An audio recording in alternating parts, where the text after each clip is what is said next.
Olá, minhas amigas, como que vocês estão? Um tempinho que eu não venho aqui, mas eu prometo de uma vez por todas, é um pacto que eu faço com vocês e comigo, que agora estarei aqui 2 vezes por semana. É uma construção que eu criei para ter consistência nesse canal. Então eu estou muito animada para esse recomeço. Mais animada ainda porque esse vídeo aqui de hoje, ele vai ser transformado em um podcast. Então, assim, preste muito bem atenção no que eu vou falar aqui hoje, tá? É uma construção de reflexão, junto com análise, junto com estudo, junto com um monte de coisinha, para trazer conhecimento de vida para nós mulheres. Vamos lá? Eu queria falar hoje sobre o cansaço invisível das mulheres e o que a ciência e a psicologia fala sobre isso. Existe uma ideia muito difundida de que se você não consegue sustentar uma rotina, o problema é a falta de disciplina. Que você precisa ser mais organizada, mais focada, mais consistente. Mas existe uma pergunta que raramente é feita. E se o problema não for falta de disciplina, mas o estado do seu sistema nervoso? No Brasil, dados recentes mostram que 46% das mulheres são as únicas responsáveis pelo trabalho doméstico. 48% cuidam de alguém sem qualquer tipo de remuneração e 60% relatam cansaço físico e dores persistentes como consequência direta dessa sobrecarga. Aqui eu não queria dar uma atenção para os números, mas sim para aquilo que revela sobre a forma como muitas mulheres estão vivendo. Porque o cérebro humano, ele não foi projetado para viver em estado permanente de gestão. E é sobre isso que a gente precisa falar. Na psicologia comportamental, existe um princípio fundamental. Todo comportamento tem um custo energético. Pensar tem custo, decidir tem custo, se organizar tem custo, iniciar uma tarefa tem custo. O cérebro é um órgão que consome uma quantidade enorme de energia, mesmo representando cerca de 2% do peso corporal. Ele consome aproximadamente 20% de toda a energia do nosso organismo. Isso significa que o cérebro está constantemente regulando onde essa energia será investida. Ele não toma decisões com base apenas no que é importante. Ele toma decisões com base no que é possível sustentar. Então, quando uma pessoa vive em um contexto de responsabilidade contínua, ou seja, antecipando as necessidades, resolvendo problemas, sustentando múltiplas demandas. Eu vou ter que parar um pouquinho, tá? Por causa dos cachorros do meu vizinho. Então aqui o cérebro entra em modo de economia de energia. Isso não é uma escolha consciente. A gente tem que pensar aqui que muitas das coisas que eu vou falar para vocês são coisas inconscientes, tá? Como uma adaptação biológica. O cérebro, ele começa a reduzir o investimento em comportamentos que não são imediatamente necessários para a sua sobrevivência. Isso inclui iniciar novas rotinas, manter consistências em qualquer coisa que a gente faça, planejar a longo prazo, sustentar uma disciplina. E é por isso que você vê um monte de mulher relatando: eu sei o que eu preciso fazer, mas eu não consigo fazer isso. Eu não consigo manter essa rotina, eu não consigo fazer isso, é muita coisa para pensar. Eu faço uma vez, depois eu não consigo manter. Então, a gente precisa entender a sobrecarga neurobiológica que existe dentro desse processo. Quando o sistema nervoso é exposto a uma responsabilidade contínua, ele entra em estado chamado de ativação crônica. Esse estado envolve uma ativação persistente do sistema nervoso simpático, que é um sistema responsável pela mobilização, tá? É o sistema que prepara o organismo para agir. No curto prazo, é adaptativo, mas a longo prazo, isso tem custo. Por isso que aqui eu não estou falando sobre uma condição sua temporária, né? Você acabou precisando estar nesse lugar. Não, eu estou falando sobre uma demanda que permanece por muito tempo na vida das mulheres. E aqui, pensando numa estrutura mulher, a gente tem os hormônios que compõem grande parte, né, desse movimento nosso biológico. O cortisol, por exemplo, é o principal hormônio do estresse, então ele permanece elevado por períodos prolongados. Isso altera diretamente o funcionamento cerebral, uma das áreas mais afetadas pelo córtex pré-frontal, responsável justamente pelo planejamento, organização, controle de impulsos e iniciação de comportamentos. E muitas outras coisas, óbvio. Mas aqui eu tô querendo trazer só alguns exemplos para a gente conseguir entender e formar um pensamento. Quem tem o TDAH, ele tem uma disfunção justamente nesse membro, que é o córtex pré-frontal, que é responsável por inúmeras coisas que fazem parte do nosso dia a dia. E aí a gente pode ir um pouquinho além e pensar que talvez por isso que muitas pessoas confundem hoje o diagnóstico de TDAH. Principalmente as mulheres, porque a gente tem muitas coisas que confrontam, obviamente, o diagnóstico, né? Porque se a gente está sempre sobrecarregada e está sempre em uma função de demanda gigantesca, é óbvio que a gente vai ter muita dificuldade de se planejar, ter muita dificuldade de se organizar, ter muita dificuldade de controlar esses impulsos, de estar com o hormônio do cortisol, né, que é o hormônio do estresse, muito elevado, então a gente tem uma dificuldade, obviamente, de controlar os impulsos. Mas voltando aqui para o córtex pré-frontal totalmente sobrecarregado, devido às taxas de hormônio, acaba que ele fica sobrecarregado e essas funções que a gente precisa para o nosso dia a dia, elas começam a falhar. E não porque a pessoa perdeu a capacidade, mas porque o sistema está operando em condição de alta demanda, né? Então, além disso, ocorre uma alteração de sistema dopaminérgico, né? Que a gente também escuta muito falar sobre a dopamina, sobre o hormônio do prazer, que na verdade não é o hormônio do prazer.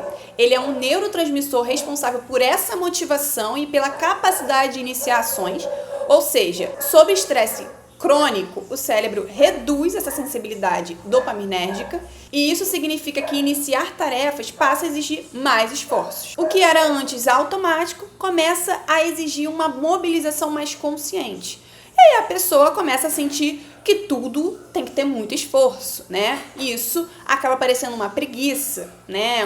Uma falta de disciplina, uma falta de vontade. Mas, na verdade, é o sistema nervoso em estado de conservação de energia. Simples assim. Aqui agora a gente vai entrar numa reflexão que a gente pode pensar no trabalho de cuidado e a sobrecarga invisível desse trabalho. Existe um tipo específico de carga que tem um impacto particularmente profundo no sistema nervoso, que é o trabalho de cuidado. E aí, cuidar aqui, a gente não vai pensar somente em o cuidado de execução de tarefa. A gente vai pensar em que cuidar envolve antecipação, envolve responsabilidade contínua, envolve manter o funcionamento da vida. Você, mulher, que acorda de manhã e sabe que o seu primeiro pensamento é no frango que você tem que tirar para descongelar, para você fazer a janta no final da noite. Entendeu? Então, assim, tudo que você precisa fazer para a sua vida funcionar. E se você tem filho ou mora com alguém, como essa funcionalidade da vida do outro também você precisa pensar. Estudos publicados em uma revista científica, Saúde em Debate, mostram que os trabalhos de cuidado é historicamente invisibilizado e desproporcionalmente sustentado por mulheres, tá? Especialmente mulheres negras. Se eu não me engano, a gente já teve uma redação no Enem que falava sobre essa situação. Isso significa que muitas mulheres estão vivendo nesse estado contínuo de implicação. E a gente precisa entender aqui sobre o inconsciente, né? Que mesmo quando não estamos fazendo algo visível, o sistema nervoso permanece orientado pelo cuidado, né? Então, por mais que eu não esteja fazendo algo aqui agora, a minha mente está num outro lugar, a minha mente está pensando que eu tenho que pagar a conta tal, a minha mente está pensando que eu tenho que mandar mensagem para fulano de tal para ver como que o meu filho tá na casa do ciclano. E aqui agora a gente vai pensar um pouco além, trazendo uma reflexão dentro da fenomenologia existencial. Quando a vida se torna uma sustentação. Existe também um impacto na forma de como a própria existência é vivida. Quando uma pessoa passa muito tempo sustentando múltiplas demandas, algo muda na relação que ela tem consigo mesma, tá? Existe um filósofo chamado Heidegger, que ele fala sobre algo chamado ser no mundo. O que ele queria dizer com esse ser no mundo, de forma simples, é que nós não existimos separado da vida. Nós sempre existimos em relação com as tarefas, com as pessoas, com as responsabilidades e ao tempo, tá? Nós somos aquilo que fazemos, mas também somos aquilo que experienciamos. Então, o problema começa quando essa relação perde a alternância entre ação e pausa, entre responsabilidade e descanso, entre exterioridade, que é estar voltado para o mundo, e o retorno de si, que é estar em contato com a própria experiência. O organismo humano foi constituído dentro dessa lógica, nesse ritmo, segundo Heidegger, entre sístole e diástole, entre inspiração e expiração, entre ativação e regulação. Então, quando a vida se organiza em estado contínuo dessa sustentação, essa alternância ela desaparece. A pessoa permanece quase que exclusivamente na exterioridade, voltada para fora, para o que precisa ser feito, para o que depende dela, para o que não pode falhar. E esse retorno para si vem sendo adiado. Então, quando isso acontece, por tempo prolongado, começam a surgir sinais muito específicos. Primeiro, o esvaziamento. Uma sensação de que tudo está sendo feito, mas pouca coisa está sendo realmente vivida. Depois, uma anestesia. Essas emoções que lá eram um pouco ativas, agora ficam planas. O prazer diminui e as coisas deixam de tocar, sabe? É isso aí. E por fim, surge a sensação desse automático, da vida contínua funcionando, mas a experiência interna parece distante, eu não tenho nenhuma experiência específica com nada, sabe? Nada me toca tanto. Então a ausência da alternância é exatamente isso. Ela tira esse impacto da gente. E por fim, surge a sensação de automático, sabe? Da vida continua aí funcionando, mas não tem nenhuma experiência diferente, interna, nada me impacta mais, só tá fluindo, eu não tenho mais tanta tato com a vida, né? Isso é a ausência dessa alternância. É um modo de existir sustentado quase que exclusivamente pela responsabilidade. E Heidegger, ele dizia que nós não somos apenas seres que fazem, somos também seres que experienciam o próprio estar no mundo. E quando não há espaço para esse retorno, para essa volta, esse estar no mundo, a existência ela reduz a uma função, ou seja, você vira uma função. Será que eu estou vivendo ou eu estou sendo apenas uma função para os outros? Acaba sendo para mim, porque a minha sobrevivência é uma função. E aí a gente não vive, né? Porque na verdade a gente está se sustentando só. E sustentar não é a mesma coisa que existir, não é a coisa que viver, não é a mesma coisa que experienciar. Então, se a gente junta tudo isso que a gente conversou até aqui, na psicologia comportamental, na neurociência, na dimensão existencial dessa experiência, a coisa fica muito clara. Para nós, mulheres, o caminho não começa com mais disciplina, mas com essa regulação que a gente precisa ter.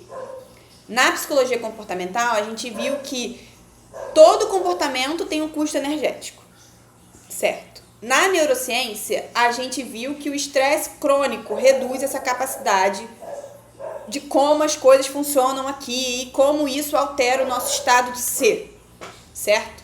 Altera nosso sistema de motivação, vontade para nada. E na dimensão existencial, a gente viu que a ausência dessa alternância transforma a vida em sustentação contínua. Então, não faz sentido a gente responder essa sobrecarga com mais exigência. E aí, antes de construir qualquer rotina consistente, a gente precisa construir um estado interno com segurança suficiente. No fim, gente, a gente tá lascado, porque a gente dá conta de tudo e a gente tem que dar conta da gente, né? E abrindo só um parêntese um pouco grande sobre aquela situação de botar a máscara em si, né? De você se amar primeiro para depois amar o outro. De colocar a máscara de sobrevivência em você para você conseguir botar a máscara de sobrevivência no seu filho, na sua amiga, na sua mãe, no seu trabalho, seja lá o que for. No fim, essa segurança fisiológica, essa segurança emocional, essa segurança existencial, a gente tem que correr atrás dela, né?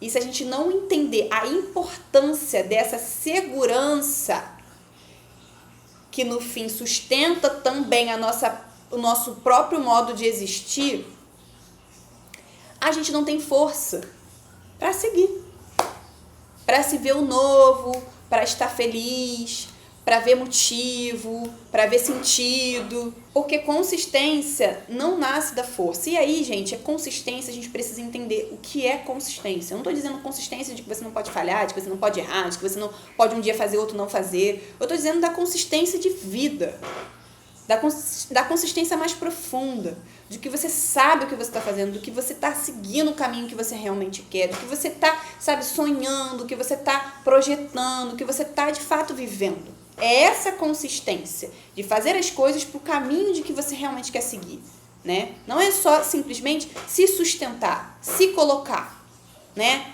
Então, essa consistência, ela não nasce dessa força. Eu vou me motivar, vou fazer acontecer. Essa consistência só nasce de um sistema nervoso seguro. E um sistema nervoso seguro não precisa economizar energia. Ele pode investir em outras coisas. Ele consegue planejar, ele consegue iniciar e manter. Ele pode sustentar comportamentos ao longo prazo, porque ele tem segurança do que ele está fazendo. E quando há segurança, o cérebro sai desse modo de sobrevivência, e quando sai do modo de sobrevivência, ele volta a ter margem. Margem para você escolher, margem para você organizar, margem para você existir além da função, além do outro, existir para você de uma forma, em que você consiga olhar e falar, tá aí, eu cheguei no lugar onde eu gostaria de chegar comigo. E entender aqui que talvez essa sobrecarga, ela traga para você a sensação de que você não consegue manter, de que você não consegue sustentar essa rotina, que você não consegue sustentar a vida que a gente tanto quer. E talvez você esteja só com o sistema nervoso sustentando tudo aquilo que você não deveria sustentar sozinha. Então, eu trago a reflexão para a gente conseguir pensar como um primeiro passo, depois da gente refletir, entender, colocar, trazer isso tudo que eu falei para uma percepção individual para você mesmo, de como você está reagindo à própria vida, mas de tentar começar a olhar se você está construindo uma vida que seu sistema nervoso consegue, de fato, sustentar com segurança. Porque viver não é apenas funcionar, mas também conseguir retornar para si sem colapsar. E eu acho que é isso. Eu acho que eu cheguei no lugar onde eu queria, de fato, chegar para a gente conseguir pensar, refletir e trazer de uma forma individual de como estamos vivendo, como estamos reagindo a essa sobrecarga que o mundo nos coloca e o que fazer com ela. Como entender, como articular, como sobreviver sem apenas funcionar. E nós, mulheres, estamos precisando cuidar de nós mesmas. A gente está vendo que cada dia mais somos nós por nós, né? Então, se você conhece alguém que está apenas sobrevivendo, que está apenas funcionando, manda esse vídeo para ela. Se você é essa pessoa, reflita como você consegue intervir e trazer uma vida um pouco mais confortável para você. Eu espero muito que esse chegue até você com cuidado, um lugar que a gente possa refletir, um lugar que você possa se reorganizar e nos unir. Então, meninas, né? Então, é isso. Um beijo e até o próximo vídeo.